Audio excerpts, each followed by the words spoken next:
അസ്സലാമു അലൈക്കും. എല്ലാവർക്കും നമസ്കാരം. ഞാനിപ്പോൾ ഉള്ളത് ഗുൽമർഗിലാണ്.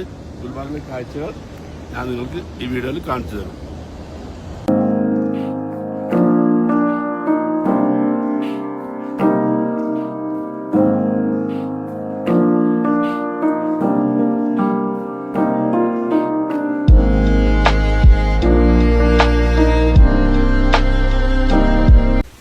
ഇപ്പോഴത്തെ സ്ഥലത്തിന് ഗുൽബർഗ് ഇവിടെ ദിവസം മാൻ കിട്ടും, അതാണ് തലയിട്ട്. ഗുൽബർഗിലുള്ളത് കാശ്മീർ ചെയ്തോണ്ട് പ്രത്യേകം ശ്രദ്ധിക്കേണ്ടത് ആപ്പിൾത്തോട്ടം കാണാൻ എല്ലാവർക്കും ഇഷ്ടമാണ്, എല്ലാവരും പോവും.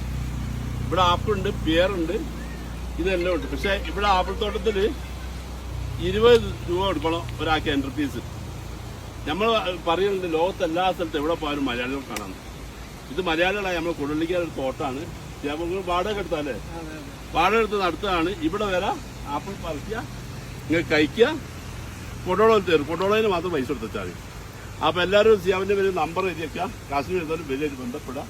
പ്രത്യേകിച്ച് ഞങ്ങൾ മലയാളികളാണ്, നമ്മൾ നാട്ടുകാരാണ്, കൊടുവള്ളിക്കാരാണ്. ഞങ്ങൾ വരെ ഇതാ വന്നത്. എന്താ പറയാനുള്ളത് സിയാമോ? അല്ല, ഇന്നിപ്പോൾ നമ്മളെ അഷ്റഫ് ഖാൻ നമ്മളെ പാക്കേജിൽ വന്നാണ്. ഇപ്പോൾ ഇന്ന് 4ാമത്തെ ദിവസമാണ്. ഇന്ന് ഗുൽമർഗ് പോയി വരുന്ന വഴിയാണ് നമ്മളിപ്പോൾ ഇവിടെ ആപ്പിൾ തോട്ടത്തിലുള്ളത്.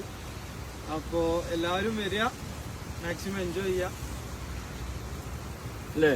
എന്താ പറയാ ഇനി വേണ്ടതാ സിയാബോ? ഒന്നും എല്ലാം പറിക്കുക. എന്താ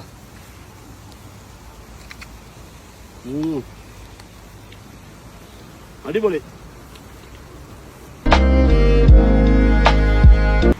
ഈ സൈഡൊക്കെ പിയറാണ് കണ്ടോ.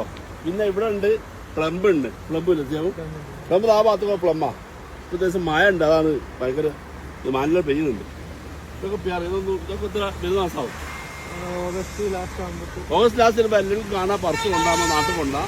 നമ്മൾ മലയാളികൾക്ക് വരുമ്പോൾ ചെയ്യാൻ ലേശം പൈസ കുറച്ച് കൊടുക്കണ്ട. ഈ പ്രവാസികൾ പ്രത്യേകിച്ച് കേട്ടോ.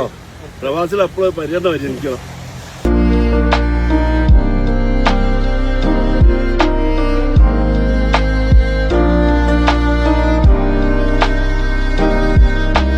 നമ്മളെ വൈകിട്ടൊരു സാധനമായിരുന്നു. ഈ സാധനം മൂത്തിട്ട് പൊട്ടിക്കറി പൊട്ടിച്ച ഇതിനുള്ളിലാണ് വാലിട്ടുള്ളത്. അപ്പോൾ ഇതിന് ഭയങ്കര വിലയുള്ള സാധനമാണ്. പക്ഷെ ഇവിടെ നിങ്ങളെ തോട്ടത്തിൽ നിങ്ങൾ വിലയില്ല അല്ലേ? ഇതുപോലെ പറിച്ചുണ്ടോ? ഉണ്ടോ? ഇവിടെ 100 മരം ഉണ്ട് വിലയിൽ. ആർക്കാണ് പറിച്ചുണ്ടോ? ഞാൻ നമ്പർ ഇരിച്ചോളൂ.